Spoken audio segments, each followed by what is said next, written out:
مطمئنم برای خیلی از شما پیش اومده که وقتی به یه وای فای وصل میشی بعضی وقتا سرعت اینترنتت میاد پایین، وی پی انت هم هی قطع و وصل میشه و اصلا راضی نیستی.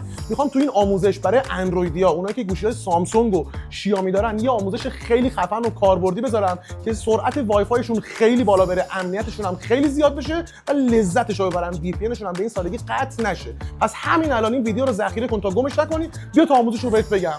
فقط کافیه برای گوشی‌های شیائومی وارد تنظیمات گوشی میشیم و از قسمت درباره گوشی اطلاعات جزئی و مشخصات رو پیدا می‌کنید. نسخه سیستم عامل رو چند بار روش کلیک می‌کنید، رمزم وارد می‌کنید.